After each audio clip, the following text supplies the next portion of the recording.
SSC exams में fail होने वाले बहुत सारे स्टूडेंट्स मेहनत की कमी की वजह से फ़ेल नहीं होते। वो फ़ेल होते हैं क्योंकि उनकी प्रिपरेशन में कुछ ऐसी मिस्टेक्स होती हैं जो उन्हें दिखाई ही नहीं देती। और वीडियो के एंड में आपको एक ऐसी मिस्टेक बताऊंगा जो लगभग 80% एस्पिरेंट्स करते हैं, लेकिन उन्हें पता ही नहीं चलता। तो इस वीडियो को एंड तक देखिए, हो सकता है आपको अपनी प्रिपरेशन की सबसे बड़ी प्रॉब्लम इसी वीडियो में मिल जाए। और अगर आज आपने वो प्रॉब्लम आइडेंटिफाई कर ली तो आपके अगले 6 महीने की प्रिपरेशन पूरी तरह बदल सकती है। तो चलिए रियलिटी देखते हैं। 2025 में टोटल जो वैकेंसी आई थी 15,130 आई थी, और उसमें फॉर्म जानते हैं कितने लोगों ने भरा था? 27,92,250 स्टूडेंट ने फॉर्म भरा था।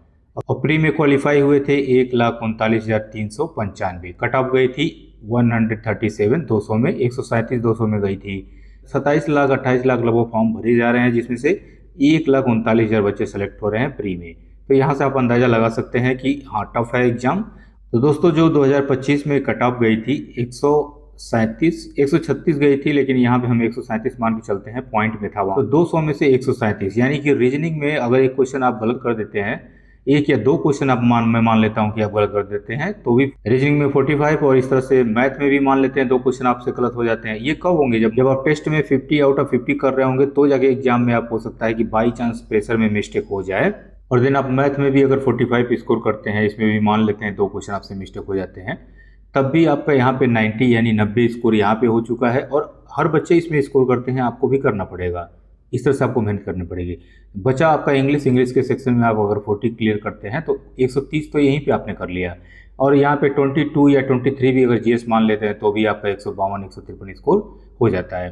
तो इस हिसाब से आपको प्लान करना पड़ेगा और सेक्शन वाइज टेस्ट देने पड़ेंगे, ताकि एक इस सेक्शन को आप इम्प्रूव करते चले जाएँ, तो कहीं जाकर के आप क्वालिफाई कर पाएंगे। और फाइनल सिलेक्शन इसमें से जानते हैं कितने बच्चों का हुआ था? 15,118 बच्चों का सिलेक्शन हुआ था फाइनल में।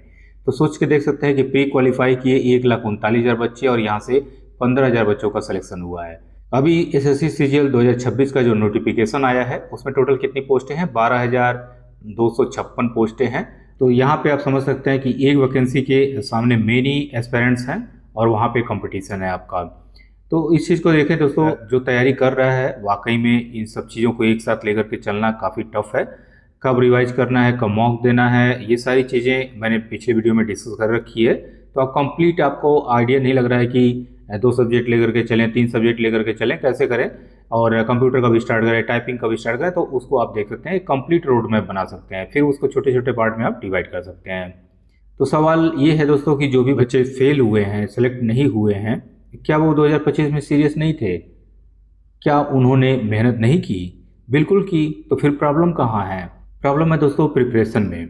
अगर आप प्रिपरेशन स्टार्ट कर रहे हो तो पूरा रोड मैप बनाओ, कैसे करना है, कब करना है, चारों सब्जेक्ट शुरू करना है, या फिर 2 सब्जेक्ट लेके चलना है, या फिर 1 सब्जेक्ट लेके चलना है ना। तो अगर आप एवरेज प्रिपरेशन कर रहे हो तो आप एवरेज क्राउड के साथ ही खड़े हो, और एवरेज क्राउड सेलेक्ट नहीं होता है। सिलेक्शन के लिए एवरेज बनना पड़ता है। याद रखिए, कंपटीशन सिलेबस से नहीं, दूसरे एस्पिरेंट से है। स्टूडेंट सोचते हैं कि जितना ज़्यादा घंटे पढ़ूंगा उतना ही सिलेक्शन के करीब पहुंच जाऊंगा, लेकिन एसएससी आवर्स नहीं काउंट करती, एसएससी स्कोर काउंट करती है। एक ही स्टूडेंट 8 घंटे पढ़कर भी गलत अप्रोच फॉलो कर सकता है, और दूसरा स्टूडेंट 6 घंटे भी पढ़ाई कर उससे आगे निकल सकता है। डिफरेंस होता है सही रोड मैप का। आपको कब क्या करना है और कब रिवाइज करना है, ये सारा कुछ आपके पास प्लान होना चाहिए, जब ही जाकर के आप तैयारी कर पाएंगे। कल कौन कौन से टॉपिक कंप्लीट करने हैं, ये पहले ही आपको पता होना चाहिए। कब पीवाईक्यू टेस्ट देना है, कब लाइव मॉक देना है, कौन सा सेक्शन आपका वीक है, उसके लिए आपको सेक्शनल मॉक एक दिन में 5-6 इस तरह से दे करके आप इम्प्रूव करना होता है। जब आपके पास अगले 1 घंटे में कौन से टॉपिक कवर करने हैं और कहाँ से कवर करना है, कैसे कवर करना है, क्लियर नहीं है, तो भटकने की संभावना बहुत ज़्यादा है। तो सबसे पहला रीजन है दोस्तों नो रोड मैप का। बहुत सारे स्टूडेंट होते हैं, उनका रूटीन कुछ ऐसा होता है, आज हमने मैथ कर लिया, कल इंग्लिश कर लिया, और इस तरह से परसों रीजनिंग कर लिया, लेकिन मंथली टारगेट नहीं है, वीकली रिव्यू का क्या, वो भी नहीं है, प्रोग्रेस ट्रैकिंग कर रहे हैं क्या, वो भी नहीं है। तो फिर रिजल्ट किस तरह से आएगा? अपने आप को बिजी रखना और प्रोग्रेस नहीं होना, ये दोनों में अंतर है। आपको ये तो फील होगा कि आप बिजी हो, लेकिन प्रोग्रेस नहीं होगा, और ये मिस्टेक बहुत कॉमन है। बस कैसे भी जल्दी से सिलेबस कर लूँ, ये सोचते हुए और मैथ के लास्ट चैप्टर करते टाइम पहले के सभी चैप्टर को भूल गए। अब क्या करें, फिर किसी दूसरे टीचर का कोर्स लेना और अगले 3 साल तक आपका सिलेबस कंप्लीट नहीं हो पाता है, जबकि उसे सिस्टमेटिक तरीके से करने में वो कंप्लीट हो जाता है। सेकंड पॉइंट क्या है, टू मेनी रिसोर्सेज, बहुत ज़्यादा रिसोर्स को रखना और होप रखना रिसोर्स का। कोई बुक बता दीजिए, कोई पीडीएफ बता दीजिए, आपके पास जो है वो बेहतर है, आप उसको चूज करके खरीदे होंगे। ऐसे तो नहीं किसी ने कुछ बोल दिया आपने खरीद लिया है ना। एक टीचर से लेक्चर देखना, दूसरे टीचर का पीडीएफ से पढ़ना, टेलीग्राम के मटेरियल को डाउनलोड करके रखना, यूट्यूब की नई नई स्ट्रेटजी को फॉलो करना। और फिर स्टूडेंट बोलता है कि सर रिवीजन का टाइम ही नहीं मिलता। सवाल है टाइम नहीं मिलता या रिसोर्स बहुत ज़्यादा है। जो स्टूडेंट सेलेक्ट होते हैं वो रिसोर्स कलेक्ट नहीं करते, और जो कलेक्ट भी करते हैं उनको अच्छे से समझने के बाद कलेक्ट करते हैं। तो ध्यान से सुनो, जब तक बहुत नेसेसरी ना हो। जैसे कि मान लो किसी एक टॉपिक में आपका इंप्रूवमेंट नहीं हो रहा है, आपने वीडियो किसी का देख लिया, लेक्चर देख लिया, नोट्स बना लिया, फिर भी आपका वो इंप्रूवमेंट नहीं हो रहा है, तो उसे आप रिप्लेस कर सकते हैं एक सही मटेरियल से, और सही वीडियो देख करके नोट्स बना के रिप्लेस कर सकते हैं। अब ये नहीं करना है कि जो पिछला आपने जिसको रिप्लेस किया उसको भी रिवाइज कर रहे हो, पढ़ रहे हो, और जो नया किए उसको भी पढ़ रहे हो। इसी तरह से ये मटेरियल बढ़ता चला जाता है अलग अलग रूपों में। टीचर और बुक्स का चुनाव बहुत ध्यान से करो, सिलेक्शन में इसका बहुत ज़्यादा इंपॉर्टेंस है। बहुत ज़्यादा ज़रूरी हो तो ही चेंज करो। यदि आप कमेंट में टीचर या बुक लिखते हैं तो बेस्ट टीचर और बेस्ट बुक्स का चुनाव कैसे करते हैं उसे भी हम आने वाले वीडियो में डिस्कस करेंगे। तो चलिए, यहाँ पे दो स्टूडेंट आप इमेजिन करिए, स्टूडेंट ए है और स्टूडेंट बी है। स्टूडेंट ए क्या करता है, रोज 8 घंटे पढ़ता है, हर हफ्ते नए नए रिसोर्स ढूंढता है, मॉक टेस्ट देते हैं, लेकिन मॉक का एनालिसिस नहीं करता है। कोई ऐसी बुक ढूंढ रहा है जिसे सिलेक्शन हो जाए। वहीं स्टूडेंट बी है जो सिर्फ 6 घंटे पढ़ाई कर रहा है, और यहाँ पे एक बार इन्होंने रिसोर्स अच्छे से आइडेंटिफाई कर लिया, देन उसको फॉलो कर रहे हैं। बीच में आकर के कोई कितना भी बोल रहा है कि नहीं ये बुक अच्छी है, ये बुक अच्छी है, इसे ले लो, वो नहीं कर रहा है। सिर्फ 6 घंटे पढ़ाई कर रहा है, पीवाई को सॉल्व कर रहा है, रिवीजन कर रहा है और मॉक एनालिसिस कर रहा है बेहतर तरीके से। तो 6 महीने बाद क्या डिफरेंस आएगा दोनों में। ये तो इतना भटक चुका है रिसोर्स के चक्कर में, और इसके पास जो लिमिटेड रिसोर्स है उसी को बार बार रिवाइज कर रहा है, प्रैक्टिस कर रहा है। तो अंतर तो दिखेगा ना, कौन आगे होगा। एसएससी में विनर वो नहीं होता जो सबसे ज़्यादा पढ़ता है, विनर वो होता है जो सबसे बेहतर प्रिपेयर करता है। और ये दोस्तों सबसे बड़ी गलती होती है, मॉक देना और उसका एनालिसिस बेहतर नहीं करना। ऐसा तो नहीं है कि मॉक देने से डर लग रहा हो, तो एक बार याद करो भाग मिल्खा भाग वाली मूवी में जो टीचर कोच ने उसे बोला था कि है दम तेरे में इंडिया को कोट पाने के लिए। वैसे ही दोस्तों है दम आप में मॉक देने और उसका बेहतर एनालिसिस करने में। अब बिना मॉक के आप इम्प्रूवमेंट नहीं कर सकते हैं। मॉक देने से डर इसलिए लगता है क्योंकि वो हमारी औकात बता देता है, जबकि सबसे बड़ा गुरु मॉक टेस्ट ही है। वही हमारी वीकनेस, वही हमारी स्ट्रेंथ और वही हमारी छोटी छोटी मिस्टेक्स को बताता है कि आप यहाँ पे मिस्टेक किए हैं। और जब तक उस टॉपिक पे कमांड नहीं हो जाता है, फिर मॉक दोगे, फिर वो बोलेगा कि हाँ गलती हुई है, सुधार कर लो। तो सबसे बेहतर गुरु मॉक टेस्ट है, और इसके लिए आप प्रॉपर प्लान डिजाइन करें, कब कब देना है आपको मॉक टेस्ट। सेक्शनल मॉक देने हैं, फुल वाईक्यू मॉक देने हैं, या फिर आपको लाइव मॉक देने हैं ऑल इंडिया रैंक देखने के लिए, वो आप एक प्लान डिजाइन करें और उसको कंटिन्यू रखें। इतना ध्यान रखें दोस्तों कि सबसे पहले तो PYQ पे कमांड करनी है, देन आपको लाइव मॉक पे मूव करना है। ये भी सबसे बड़ा पॉइंट है दोस्तों, आपके पास कोई रिविजन का सिस्टम नहीं होता है।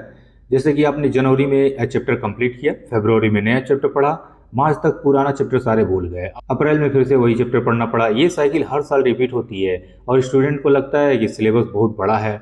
सच क्या है, प्रॉब्लम सिलेबस नहीं है, प्रॉब्लम रिवीजन है। जबकि आपको एक रिवीजन का सिस्टम बनाना चाहिए, और वो ऐसा होना चाहिए कि आपको सोचना ना पड़े कि अब इसको कब कब रिवाइज करना है और फिर इसके बाद कब रिवाइज करना है। इसे एक एग्जाम्पल से समझ सकते हैं। मान लो कि मैथ में कुल 20 चैप्टर हैं, तो यहाँ पे जैसे ही आपने फर्स्ट चैप्टर स्टार्ट किया, ये कंप्लीट हो गया, देन सेकंड चैप्टर, तो इसमें से आपको डेली 1 से लेकर के और 10 क्वेश्चन, फिर 11 से लेकर के 20 क्वेश्चन, यानी डेली 10 क्वेश्चन करने हैं, और ये तो पढ़ना ही है। तो दोस्तों ऐसे करना है, जैसे थर्ड आपने स्टार्ट किया तो यहाँ से आप 8 क्वेश्चन कर दो, 6 क्वेश्चन कर दो, और यहाँ से भी 6 क्वेश्चन, यहाँ से आप नया तो पढ़ ही रहे हो थर्ड चैप्टर। तो इससे क्या होगा, जैसे ही आप लास्ट में कंप्लीट करके पहुंचेंगे तो आपका पूरा का पूरा मैथ का सिलेबस कंप्लीट हो चुका होगा। इस तरह से मल्टीपल रिवीजन हो जाता है दोस्तों, और जब PYQ आप देने जाएंगे तो वहाँ पे आपका इंप्रूवमेंट दिखेगा। 60% आप स्कोर कर पाएंगे क्योंकि सिलेबस कंप्लीट है। बाकी आप मॉक टेस्ट और PYQ प्रैक्टिस करने के बाद इंप्रूव कर पाते हैं। एसएससी एग्जामिनर हर साल कम्प्लीटली रैंडम पेपर नहीं बनाता। पैटर्न रिपीट होते हैं, कॉन्सेप्ट रिपीट होते हैं, अप्रोच भी रिपीट होते हैं और पीवाईक्यू हमें एग्जैक्टली वही दिखाता है। फिर भी अधिकांश स्टूडेंट पीवाईक्यू मंथ के लिए छोड़ देते हैं। याद रखिए दोस्तों, पीवाईक्यू एसएससी का ब्लूप्रिंट है और जब तक आप पीवाईक्यू पे बेहतर कमांड नहीं बनाएंगे आपको पैटर्न समझ में नहीं आएगा, आप उस फ्लो में नहीं आ पाएंगे कि हाँ एग्जाम के लिए क्या इंपॉर्टेंट है पढ़ना और किस तरह से अप्रोच होनी चाहिए, टाइम मैनेजमेंट से लेकर के प्रेशर हैंडल करने से लेकर के सारा कुछ। तो पीवाईक्यू की प्रैक्टिस जरूर करें दोस्तों, सबसे बेहतर पैरामीटर यही है। जैसे आप पिछला कोई एक टेस्ट लगाते हैं पीवाईक्यू का और उस साल का कट ऑफ देखते हैं, वहाँ से आप आइडिया लगा सकते हैं कि आपका कितना स्कोर हुआ है और अभी आप कट ऑफ से कितना पीछे हैं। तो वहाँ पे इम्प्रूवमेंट आप अपना सुधार कर सकते हैं। जब भी आप पढ़ाई करें तो कंप्लीट करने के उद्देश्य से न पढ़ें, वहाँ पे स्कोर में क्या इंप्रूवमेंट आ रहा है, उस चैप्टर को आप पढ़ें तो उस चैप्टर में क्या कमांड आ रहा है। और ये वही मिस्टेक है जिसका मैंने शुरू में मेंशन किया था। लगभग 80% एस्पिरेंट इसी ट्रैप में फंसे रहते हैं। चैप्टर कंप्लीट करने के पीछे भागते हैं, स्कोर इंप्रूव करने के पीछे नहीं।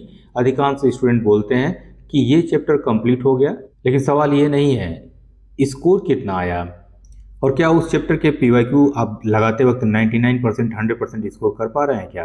एसएससी सिलेबस कंप्लीट करने का एग्जाम नहीं है, एसएससी मैक्सिमम स्कोर करने का एग्जाम है। जैसे इस बार अभी नोटिफिकेशन आया 2026 में पैटर्न चेंज किया है, 15-15 आपको मिनट का टाइम मिल रहा है इस सब्जेक्ट के लिए। तो यहाँ पे कट ऑफ कितनी जाएगी कितनी नहीं जाएगी इसकी आपको चिंता नहीं करनी है, आपको अपना मैक्सिमम देना है।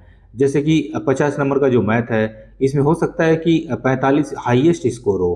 आपको इजी और मॉडरेट क्वेश्चन पे कमांड बनाना है, जितना जल्दी जल्दी आप सॉल्व कर पाएंगे एक्यूरेसी के साथ उतना बेहतर इंप्रूवमेंट मिलेगा और वही डिसाइड करेगा कि कौन बेहतर परफॉर्म कर रहा है। सही आपने किसी चैप्टर को कमांड कर लिया, इजी और मॉडरेट क्वेश्चन पे कमांड हो गए, तो आप ढूंढने लगते हैं कि अब हार्ड क्वेश्चन इसमें और मिले ताकि मैं और बेहतर प्रैक्टिस करूं, अपना लेवल और हाई करूं। नहीं, आपको इजी और मॉडरेट क्वेश्चन को और स्पीड के साथ इंप्रूवमेंट ले आनी होती है एक्यूरेसी को मेंटेन करते हुए। अब मैं आपको सच बताता हूँ, एसएससी में फेल होने वाले ज़्यादातर स्टूडेंट लेजी नहीं होते, वो सिंसियर होते हैं, मेहनती होते हैं, लेकिन वो लगातार गलत डायरेक्शन में मेहनत करते रहते हैं और उन्हें लगता रहता है कि वो प्रोग्रेस कर रहे हैं। यही सबसे पेनफुल रियलिटी है। हार्ड वर्क जरूरी है लेकिन डायरेक्शन उससे भी ज़्यादा ज़रूरी है। और डायरेक्शन कौन देगा? डायरेक्शन आपको देगा पीवाईक्यू टेस्ट, मॉक टेस्ट। वही आपको बताएगा कि आपका कौन सा चैप्टर वीक है, आपका कैलकुलेशन वीक है या वर्ड पावर वीक है, क्या चीज़ वीक है, क्या चीज़ स्ट्रेंथ है। उस हिसाब से आपको अपना प्लानिंग में परिवर्तन करते जाना है, स्ट्रेटजी में बदलाव करते जाना है और आगे बढ़ते जाना है।